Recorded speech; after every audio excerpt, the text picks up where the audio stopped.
Hello Gemini, Sun, Moon, Rising, and Venus signs. Kamusta kayo? Sana po ay nasa mabuti kayong kalagayan. Welcome back po sa Star Tarot. Kung bago kayo dito, welcome din kayo. Thank you for your support.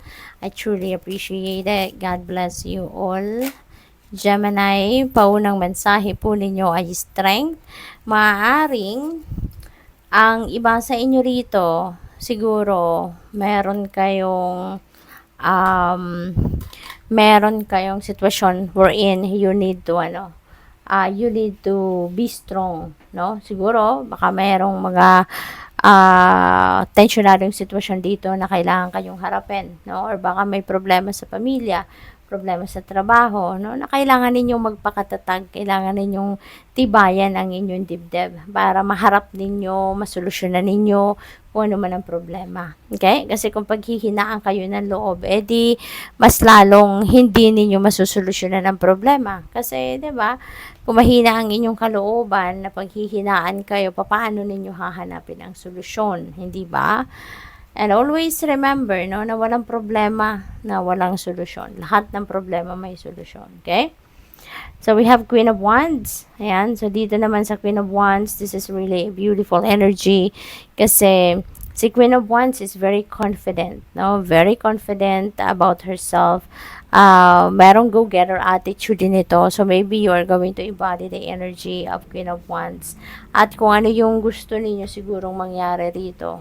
No? Kunyari, related sa trabaho ninyo, sa career ninyo, sa dreams ninyo, you're going to do anything and everything in your power, no? Para may mangyari yon, para makuha ninyo yon. Kaya, good luck sa'yo. What else? We have 3 of Wands. Ayan. So, may travel, no? Ang iba sa inyo dito, Gemini, maybe you're going to travel somewhere at pwedeng international travel ito. Pwedeng may magta-travel by air, pwedeng over water, depende sa inyong sitwasyon. You are waiting for something din dito. Baka naghihintay na kayo ng sasakyan ninyo. Baka ngayon na ang paalis ninyo. Maybe you are also waiting for travel documents or go signal, no, na kung sino man sa ngayon. Kaya maaring eto na, kaya naghihintay na kayo dyan. This is also good fortune energy. Kaya may swerteng paparating din sa inyo sa ngayon. At yung swerte na yan, pwedeng sa pera. Kasi si Queen of Pentacles is a very abundant and prosperous energy. Kaya maaring siswertehin kayo dito pagdating sa mga financial blessings na dadating or financial opportunities na dadating, no? So, siguro meron dito mga oportunidad na paparating, baka offer sa trabaho, baka offer ng bagong career path, or negosyo, bagong venture, mga ganun, no? Kaya good luck sa iyo dyan. Tignan natin kung ano pa ang mensahe para sa iyo pagdating naman sa inyong money, career, and finances. We have easy does it. Ayan. Slow and steady wins the race. Diba? Sigurista. Kasi, no, mabagal man ang usad, pero steady yung kasi naniniguro kayo. Diba? So, this is good. Kasi, ikumpara naman sa nagmamadali lagi, tapos nabubulilyaso, or nagmamadali, maraming nakakalimutan, so babalik pa rin. So, okay na to na slow and steady. Diba? At least, cautious kayo. No, for every step na ginagawa ninyo, you're being cautious at pinapakiramdaman ninyo ng maayos, hindi ba? This is not a good time to rush, no? So, pay attention to every detail. Yun na nga, no? You're being cautious, maingat kayo, so this is really good. Careful not to get involved with any get-rich-quick schemes. Ayan, so, pagdating sa mga investment schemes, lalo-lalo na ngayon, ang daming mambubudol out there. Kaya dapat maingat kayo, maging matalino kayo sa pagpili, maging matalino kayo sa pagdesisyon, no, dito, at hindi kayo basta-bastang maniniwala agad-agad sa mga mga mabulaklak, no, na mga pananalita or pagkukumbinsi na kung sino man. Okay?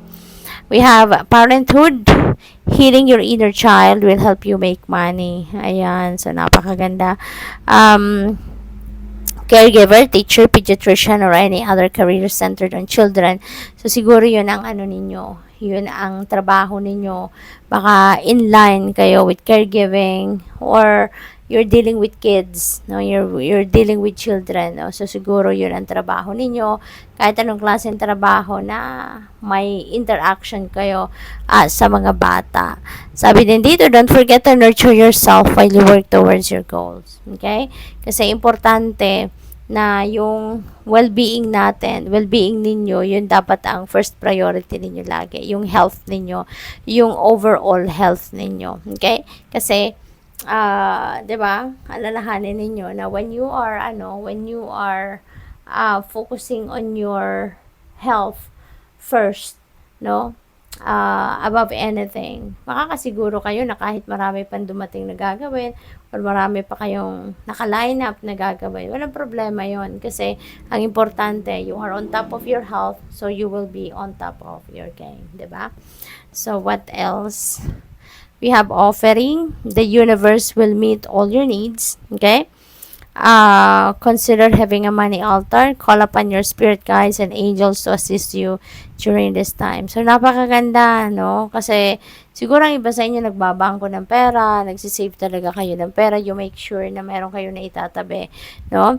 Kahit magkano. At maganda rin dito, may promise, no? Ang universe will meet all your needs. Kung ano yung kailangan ninyo, ano yung mga kakailanganin ninyo sa ngayon, ano, that will be met. Ibibigay at ibibigay yan sa'yo through other people or through various opportunities. We have peacemaker. You are being called to apply diplomacy and tact to a difficult situation. So, magiging peacemaker kayo. Baka, baka boss kayo, 'di ba, sa trabaho, at kayo dito yung magpapagitna between your other colleagues, no? Sabi din dito, consider politics, negotiations, unions, contracts, or any peacemaking careers. Ayan. So siguro nag-iisip kayo ngayon, 'di ba, kung anong karera talaga ang para sa iyo. So maybe etong mga linyang ito, no, yung pinagpipilian ninyo. Approach situations with a win-win attitude when making business deals. Ayan. So, you know what? Parang nasa talaga kayo. Nasa magaling kayong mag-negotiate, no? Parang yun din ang isa sa mga talents ninyo, no? Yung mag-negotiate. Kaya hindi malayo na maging peacemaker talaga kayo. Hindi malayo na maging manager kayo, 'di ba? So, tignan natin kung ano pa yung ganap. Ano pa yung mga messages para sa iyo at this time.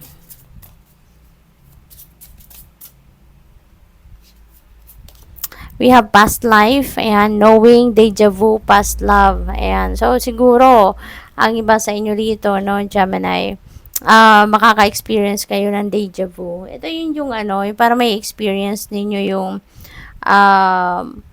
parang meron kayong sitwasyon ngayon na specific situation na nai-experience ngayon at may isip ninyo na, teka lang, parang nangyari na to sa akin exactly like this.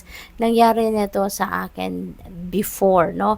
At hindi nyo maalala kung anong taon, 'di ba? Yung mga ganon. Pero nangyari na. Buhay na buhay sa isip ninyo, sa damdamin ninyo na kung ano yung eksaktong specific na situation na na-experience ninyo sa ngayon, yun at yun mismo, no? Yung na-experience ninyo in your life in the past, no? Na hindi ninyo maalala kung kailan. So that is that's what we call the deja vu, no? So maybe meron kayong sitwasyon na ganun, no? And maybe that is also an interaction ninyo with your with your past love.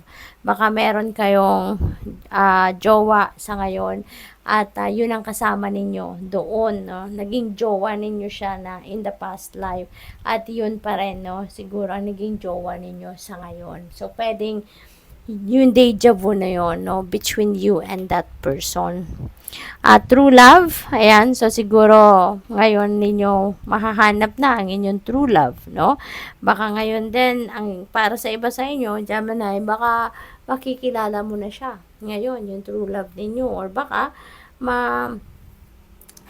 siya na yung nakakasama ninyo sa ngayon. Pwedeng nasabi nyo na sa sarili ninyo na siya na nga talaga. Siya na nga yung Mr. Right ninyo or yung Miss Right ninyo, 'di ba?